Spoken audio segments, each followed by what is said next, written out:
I remember the exact moment it happened. I was standing by my tool shed, sipping a mug of too-strong coffee, when a low beep came from my phone, an alert from my home security system. My eyes shifted to the screen, expecting to see maybe a stray cat or a passing car.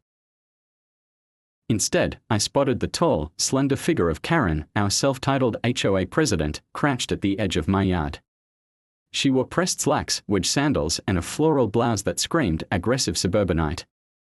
At first, I couldn't tell what she was doing. Her body blocked my camera's view of whatever she was fussing with.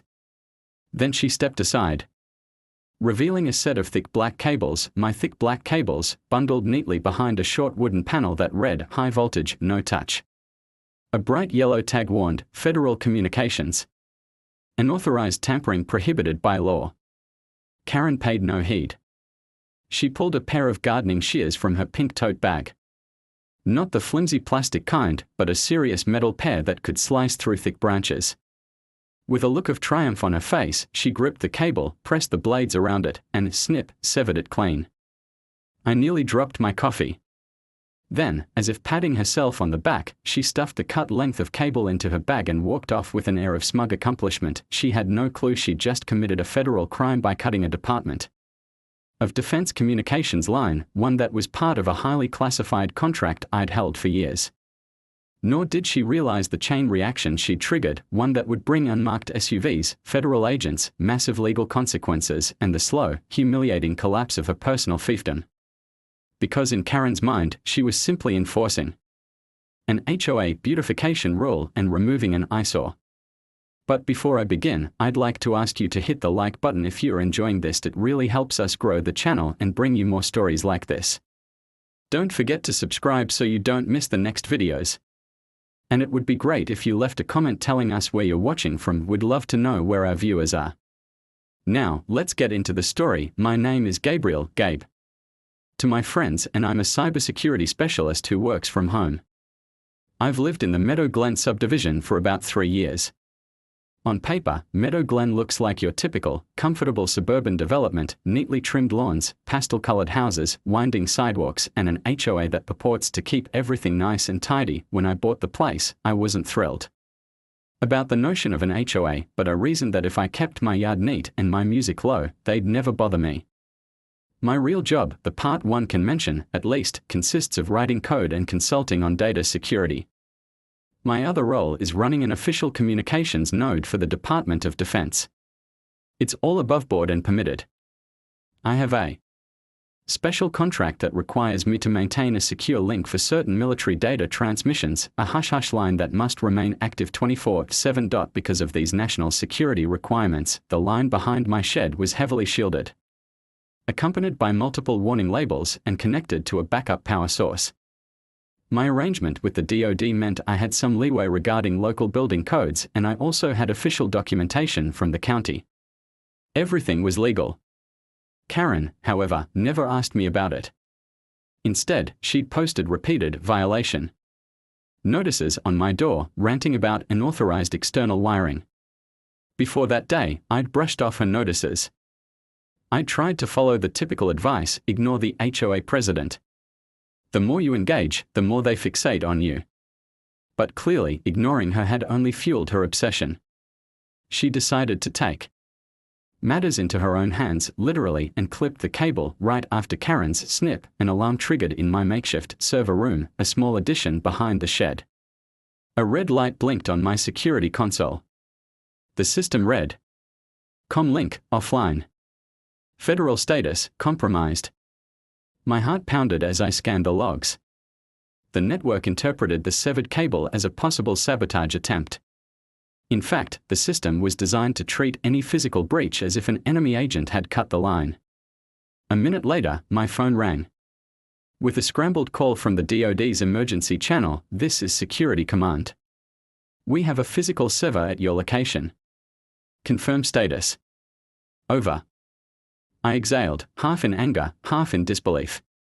"It's a local HOA official." She cut the line.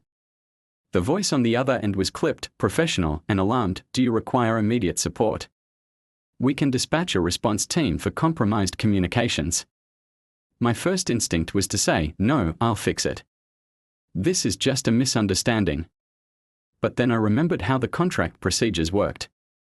A severed line triggered an official response, no matter the reason. If I tried to wave them off, I'd have to produce a full after-action report explaining why the link was cut, why it wouldn't happen again, and so forth. That'd be far more complicated than letting them come check it out. SOA replied, "Yes, please send a team. The person who cut it has no idea what they've done." Roger that. ETA 15 minutes. Do not engage further. Over. 15 minutes. That's all the time I had before half a dozen unmarked vehicles showed up on my quiet suburban street. That's how quickly a seemingly small act, snipping a wire, could blow up into a national security event. While I waited, I checked my front window. Sure enough, Karen was heading back to her side of the street, rummaging in her pink tote as if proud of her accomplishment. A couple of her cronies, volunteer HOA enforcers, were chatting with her, occasionally glancing my way and shaking their heads. I imagined her telling them, "I finally took care of that ugly cable. That'll teach him to ignore my violation notices." She had no idea. I stepped onto my porch and called out, "Karen, wait." She turned, a faux pleasant smile plastered on her face. "Yes, Gabriel. Did you see I removed that hideous black cable?" "You're welcome." I forced myself to remain calm. "You realize that cable was part of a federal contract, right? You saw the warning tags." Karen folded her arms. "Warning tags don't override HOA bylaws. And I never approved any external lines. That I saw had to go." I opened my mouth to explain further, but she waved a hand dismissively. "If you want to object, you can attend our monthly board meeting. But you'd better pay your fines first. You're in arrears for about $900 in violation fees." I shook my head. "I hope you know what you've done. A federal team is on its way." Her smug smile faltered. "Federal? For a cable?" I nodded. "Yeah. The line you cut was under government protection."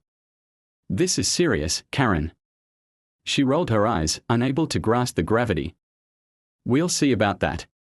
Then she turned on her heel and stomped back across the street. 12 minutes later, 3 minutes sooner than promised, I heard the rumble of engines. 2 black SUVs, a Department of Defense van, and an unmarked sedan barreled down our street, screeching to a halt in front of my house. From behind my curtains, I watched neighbors poke their heads out of doors and windows, some clutching phones to film the commotion. This was the biggest excitement Meadow Glen had seen in a decade. A tall, broad-shouldered agent stepped out of the lead SUV. He had close-cropped hair, dark sunglasses, and the posture of someone who took his job extremely seriously. Agent Reyes. Read the badge clipped to his belt. Another agent from the second SUV, a woman with short blonde hair, joined him. She carried a sleek silver case and wore a level expression. They made a beeline for my porch, ignoring the wide-eyed stares of neighbors. I stepped out to meet them, swallowing my nerves. "You're the response team." I managed. Agent Reyes gave a curt nod. "We have a severed DoD communications line. You confirmed a local civilian caused the breach." "Yes," I said, clearing my throat. "My HOA president cut it because she thought it was an eyesore. She had no idea." Reyes exhaled sharply. "We'll secure the site. Where's the cable?" I led them around back to the shed. The silver-cased agent, Agent Cooper, as her ID read, knelt by the severed line, scanning it with a small handheld device. She shook her head. "Clean cut. Definitely sabotage from an official standpoint." Karen, apparently curious about all the vehicles, sauntered across the street with 2 of her volunteer enforcers, each wearing matching polo shirts embroidered with the HOA logo. She marched right up to Agent Reyes and demanded, "What's going on here? I'm the HOA president, and I need to sign off on any modifications to these premises." Reyes gave her a once-over, unimpressed. Step back. We have a federal security incident." Karen puffed out her chest. "A federal incident? Over that ugly cable? You can't be serious." Cooper rose to her feet, expression stony. You cut a line that's part of a secure DoD network. That's a federal offense punishable by fine or imprisonment, depending on the severity. Karen let out a disbelieving laugh. Imprisonment? For trimming an unsightly wire. This is my jurisdiction. Meadow Glen rules state, Ray is held. Upper hand. No local bylaw overrides a federal security contract. You'll need to cooperate with this investigation. The two volunteer enforcers behind Karen exchanged anxious glances. Karen herself looked briefly unsure, but then her usual bravado returned. Let's see your paperwork, she snapped. This is my community. Reyes exhaled impatiently. Agent Cooper, show her the relevant code. Cooper pulled out a laminated document with Department of Defense seals. She tapped a few lines. Title 18, U.S. Code, plus Title 50 for National Defense. This property is authorized to host a secure line. Interfering with it is a crime. Karen's face went pale, then red. She sputtered, I did what any responsible HOA president would do. That wire wasn't approved. Reyes turned to me. Do you have footage? I nodded. My security cameras caught the whole thing. Reyes told Karen, we'll need your statement. For now, don't leave the vicinity. We'll be speaking with you. Karen stiffened. I've done nothing wrong. But her bravado wavered under Reyes's stern gaze. By now, half the neighborhood had stepped outside to watch the spectacle. A few people took phone videos. A couple others whispered among themselves, likely reveling in Karen finally getting a taste of her own medicine. She'd been notorious for handing out petty violation notices for everything from incorrect mailbox color to grass too tall by 0.3 inches. A hush fell over the small crowd as more federal personnel arrived, tech specialists to run new lines, an unmarked truck that set up a temporary satellite link, and two men in suits who looked like legal counsel. They roped off the area behind my shed with bright yellow tape. Federal restricted area. Karen took a step forward, incensed. Excuse me, you can't rope off my neighbor's property. She pointed to me. He's in violation of multiple HOA articles, and that line was never approved. I had every right, Agent Reyes cut her off. Once again, this is a national security matter. If you obstruct us, you're subject to arrest. Her volunteer enforcers whispered something to her, trying to calm her. It didn't work. Karen planted her hands on her hips. I'll have you know I'm personal friends with the county commissioner. You can't just barge in with your secret trucks. Cooper, busy inspecting the severed cable, simply said over her shoulder, actually, we can. This site is legally recognized under a government contract. Your neighbor had the documentation posted. You ignored it. Karen wheeled on me. You posted some worthless sign about federal communications. That's not a valid permit. I reached into my back pocket and pulled out the official county permit. Signed by the county, plus the supplementary letter from the DoD. You never bothered to check it, Karen. You just assumed you had the final say. She tried to snatch the papers from my hand, but I stepped back. Agent Reyes took them instead, verifying the signatures. He handed them back with a nod. Karen looked cornered, her eyes darting from me to the cluster of federal agents to the neighbors filming. Then she pivoted, pointing at me and speaking loud enough for everyone to hear. You're the real criminal here. Hiding government wires in a family neighborhood. This is a breach of our aesthetics code, and I, as HOA president, will not stand for it.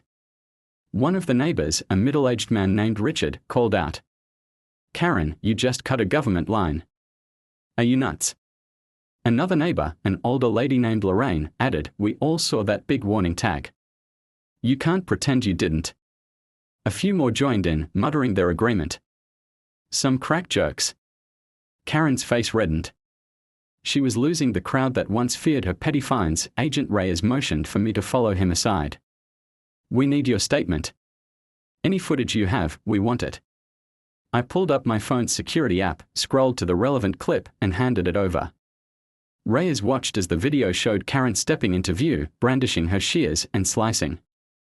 Through the cable. The date timestamp was clear, as were the caution labels. The sound was muffled, but her voice came through, "I'm sick of this ugly wire," followed by the snip. Reyes's jaw tensed. That's conclusive. Next, he asked me a series of questions: how long the cable had been installed, whether I tried to warn her, if I had any disputes with her prior. I answered honestly, explaining her petty violation notices and my attempts to ignore them, hoping she'd move on. Meanwhile, Cooper and the other agents were busy splicing in a temporary fix. They replaced the severed line with a new spool of secure fiber, hooking it to a large patch box in their van, presumably to maintain the DoD link. After about 20 minutes, Reyes turned to Karen. This footage clearly shows you tampering with a federally protected communications line. Under Title 18 of the U.S. Code, this can be considered sabotage. You'll need to provide a written statement, and we'll have to contact the local police as well. Karen's posture stiffened. Sabotage? This is insane. You can't expect me to know it was that important. Cooper crossed her arms. There were bright warning labels, Ms. Karen Brewer, she snapped. And yes, I saw some label, but I have authority over external modifications. That cable was never submitted to the Architectural Committee for approval. I nearly choked on laughter. She truly believed that was a valid excuse for ignoring federal warnings. Reyes just shook his head. You're required to follow federal law above any HOA guidelines. Didn't you think to call or ask the homeowner about it? Karen faltered. He never responded to the violation notices. I had to take action. Reyes exchanged a glance with Cooper, both looking astonished. Then Reyes said, "We'll let the local authorities decide how to handle the charge. For now, we need you to remain on site until the police arrive to formalize a report." Karen seemed about to argue, but one look at the line of stony-faced federal agents told her not to. She huffed, folded her arms, and muttered something about ridiculous overreach. Within the hour, 2 police cruisers showed up, lights flashing. The local officers had been called in to handle the civilian aspect of the sabotage. As they exited their vehicles, they looked wide-eyed at the massive black SUVs, the roped-off area, and the stern-faced agents. One officer, a tall man with a trimmed beard named Officer Jenkins, approached Reyes. "We got a call about a federal communications line being cut." Reyes nodded, handing him an official statement. This individual, Ms. Karen Brewer, knowingly severed the line. We have video proof. We'll supply it. She claims it was an HOA issue, but the line is protected under a Department of Defense contract. Jenkins frowned, flipping through the documents. Never seen this kind of situation. But we can definitely file property damage or malicious mischief charges. Possibly more, if it's a government line. Karen launched into her defense, spouting the same nonsense about architectural guidelines and eye pollution. She insisted it was her duty to maintain the neighborhood's visual standards. Jenkins raised an eyebrow. That's not a valid reason to cut any cable, let alone one with federal markings. One of Karen's volunteer enforcers tried to chime in, "This is all a misunderstanding," but Jenkins shut him down with a glare. After a tense back and forth, Jenkins requested Karen's ID, took her statement, and then asked me about the damage. I explained I'd need a new line, new hardware, plus a thorough check for data integrity. The costs would be in the thousands. Jenkins wrote it all down, shook his head, and said, "We'll file a full report." That's when Karen tried to turn the tables, shouting, "He has illegal equipment on his property. I demand you confiscate it." The local cops looked at me, and I calmly produced my official DoD documents, plus the county permit. Jenkins gave them a quick read and nodded. "It's legit, Ms. Brewer." "That's all in order." She stood there, speechless, her face twisted with frustration. One might think that facing potential federal charges would make Karen back off. But no, Karen refused to see reason. She stormed home, presumably to phone the HOA board and rally them to her side. Over the next 2 days, I received a flurry of official-looking HOA violation notices, each more absurd than the last. Infraction number 256, operating unauthorized high-voltage lines. Infraction number 257, failure to comply with aesthetic guidelines for external equipment. Infraction number 258, creating community discord by hosting disruptive government activity. Yes, she really cited me for letting federal agents onto my property. Each notice threatened fines of hundreds of dollars. The total soared above $2,000. I ignored them, but the sheer gall made my blood boil. Meanwhile, the local rumor mill churned at full speed. Neighbors whispered about how Karen had cut a top-secret government cable and might be going to jail. Some folks, long fed up with Karen's petty tyranny, quietly expressed support for me. A few parted their curtains to give me a thumbs up when I walked by. Others, though, were either frightened or loyal to Karen's iron rule. 3 days later, a plain white sedan rolled onto my street. 2 men in suits, each carrying thick file folders, knocked on my door. They introduced themselves as investigators from a certain federal department dealing with communications security. They needed more details for their report. We sat in my living room as I explained Karen's repeated notices, her final action of cutting the line, and how it disrupted a secure feed. They asked if I'd ever suspected sabotage. I told them. Honestly, I thought she might threaten it but never expected she'd actually do it. The men thanked me, took copies of my footage, then headed across the street to knock on Karen's door. She apparently refused to let them in. A neighbor told me she shouted about harassment and threatened to call her high-powered attorneys. The men simply left a note, presumably instructing her to come in for a formal interview. Around that time, a group of neighbors decided they'd had enough. They tolerated Karen's petty fines and arrogant demands for years, but cutting a government line was a step too far. They called a special HOA meeting to discuss removing her from the presidency. Under normal circumstances, unseating an HOA president can be an uphill battle. But this was a crisis of her own making. The meeting took place in the small community center by the neighborhood pool. Word spread, and a record number of residents showed up, some out of fear of retribution, others out of curiosity. I decided to attend, though I stood at the back, arms folded, ready to speak if needed. Karen sat at the front, flanked by her volunteer enforcers. Gary, the vice president, led the meeting. He cleared his throat nervously.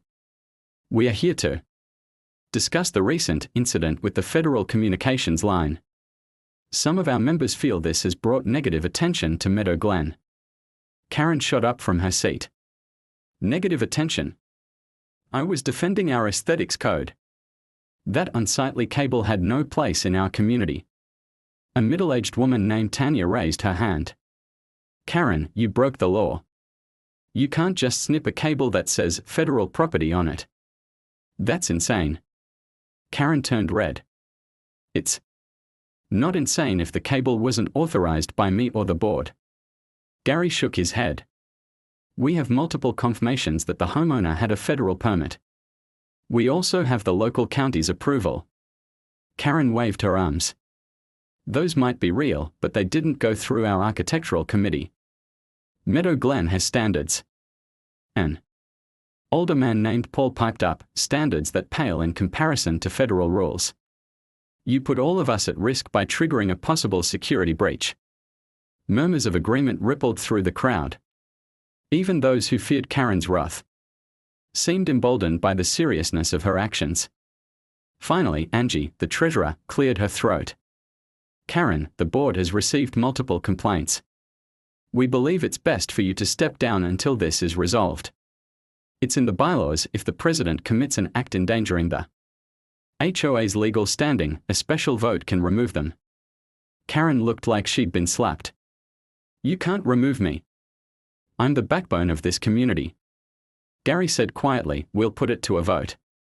Despite Karen's bluster, the board moved forward with the vote. They handed out simple yes or no ballots to the attending members. While the volunteer enforcers tried to inspect the ballots for authenticity, Gary insisted on private drops into a sealed box. The tension was palpable. Karen glared at each person who walked by to cast a ballot. Once tallied, the results were announced. The majority had voted to remove Karen Brewer from her position as HOA president. A small smattering of applause followed, along with a wave of hushed relief. Karen's face turned chalk white, and for a moment, she looked like she might faint. Then her expression hardened. This is a coup, she spat, snatching her purse. Mark my words, I'm not leaving without a fight. She stormed out, followed by a few supporters who mumbled about technicalities and resistance. Getting voted out of the HOA presidency would be enough to make most people back down. But Karen doubled down on aggression once more. She started a personal crusade, plastering the neighborhood with flyers that read, "Outsider undermines community. Don't let unapproved lines and government bullies ruin our neighborhood." She posted these at the community bulletin boards, at the mailbox area, even taped them to people's front doors. The gist was that I was the villain, that the federal agents were some over-the-top reaction, and that Karen was the hero trying to protect Meadow Glen from ugly wires and outside intrusion. At the same time, local law enforcement continued their investigation, and the federal team completed their official report. The short version concluded that Karen willfully destroyed a protected communications link, which likely warranted federal charges. The question was, would the Department of Justice actually press them, or leave it to local courts? I got a call from the local district attorney's office, asking if I wanted to press charges for property damage. I explained the DOD was handling the main offense, but yes, I wanted to hold her accountable for the cost of repairs. The DA sounded both amused and appalled by the situation. "We don't get many suburban sabotage cases," he admitted. The next week was eerily quiet. No volunteer enforcers patrolling. No new violation notices.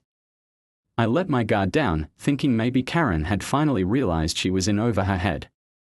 But late one evening, my neighbor texted me, "Dude, Karen's outside by your shed again. She has 2 guys with her." Heart thumping, I checked my security feed. Sure enough, Karen was creeping around the side of my house with a pair of men in dark polo shirts, shining flashlights. They seemed to be messing with the new cable the federal agents had installed. I couldn't believe she'd do it again. This time, though, I was prepared. I called the police on the spot, telling them a trespass and possible property vandalism was in progress. Then I stepped onto my back porch, shining my own flashlight. "Karen, step away from the cable." She jumped, pointing her flashlight in my face. "Stay back, or we'll charge you with intimidation," she shouted. One of her goons, a burly man with a shaved head, muttered something about getting it done quickly. My phone's camera captured everything. In the distance, I heard sirens. Karen's face contorted in fury. "You called the cops?" "Of course I did," I said. "This is still a federal line. Mess with it again, and you're looking at more charges." Her henchmen exchanged panicked looks. One whispered, "Karen, let's go." But Karen refused. "No.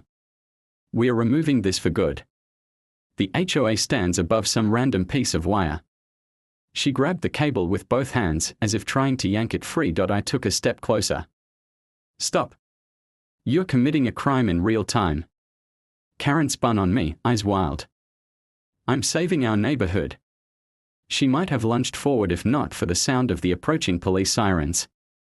Realizing time was up, she dropped the cable, hissed something incomprehensible, and fled with her accomplices, slipping into the darkness. When the police arrived, I showed them the video. They recognized Karen and her 2 goons immediately.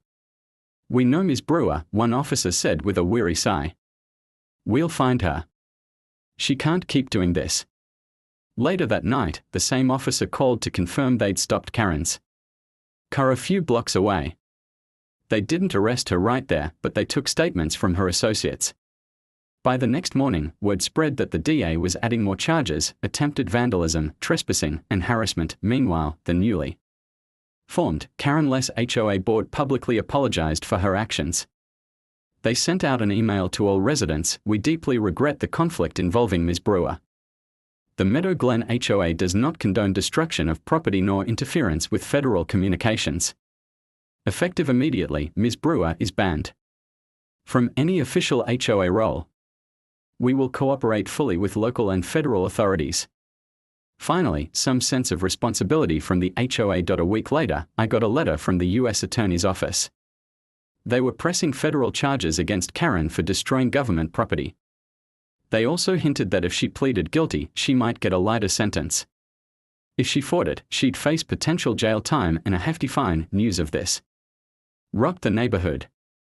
Some residents still loyal to Karen tried to spin it as government overreach, but the majority realized how reckless she'd been. In a matter of weeks, she'd gone from self-proclaimed community leader to indicted vandal. At one point, a local TV station picked up the story: suburban HOA president faces federal charges for cutting top-secret cable. Of course, they sensationalized it, claiming the line was top secret. In reality, it was just secure. But the effect was the same.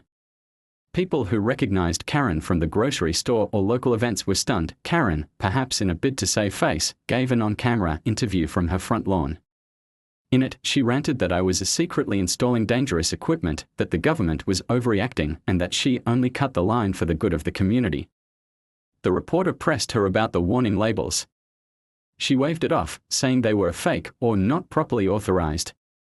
That interview backfired spectacularly, especially once the reporter displayed official county records proving I had every permit in place. Eventually, the day of Karen's first court appearance arrived.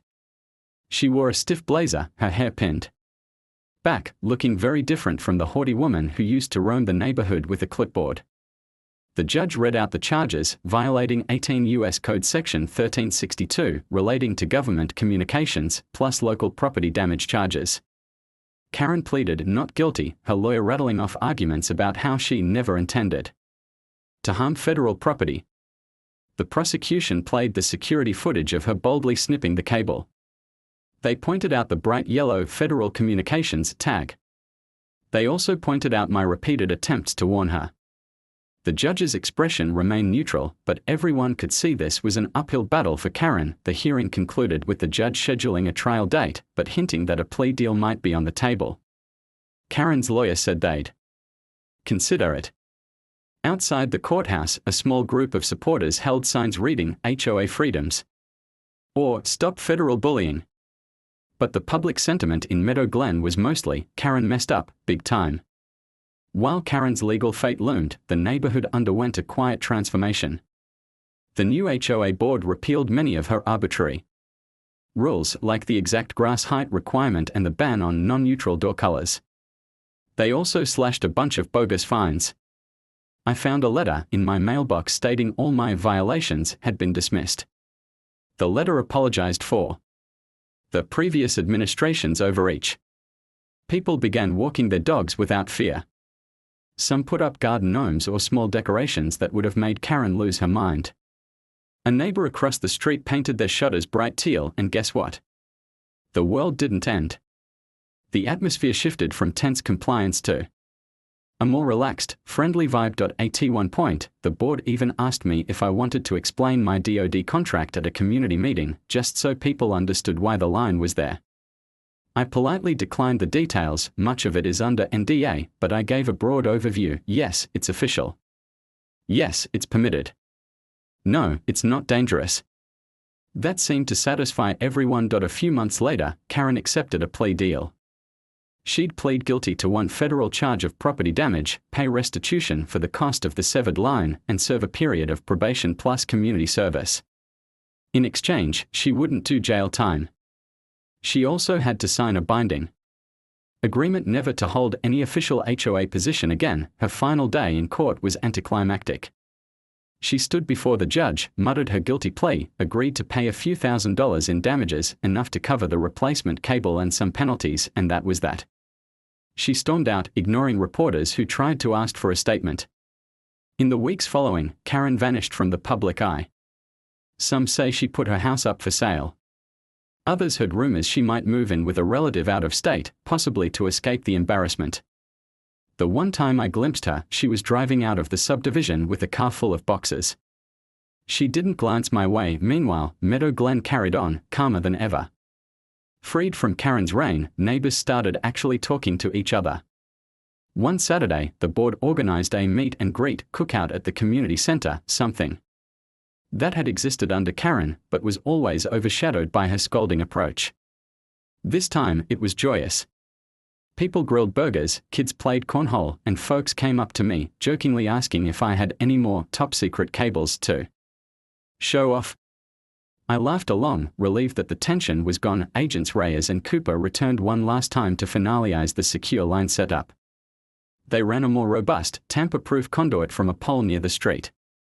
This time, the line was mostly underground, with the portion above ground enclosed in thick metal piping, double-labeled for maximum clarity. They joked that I had the world's safest cable now. Before they left, Reyes shook my hand.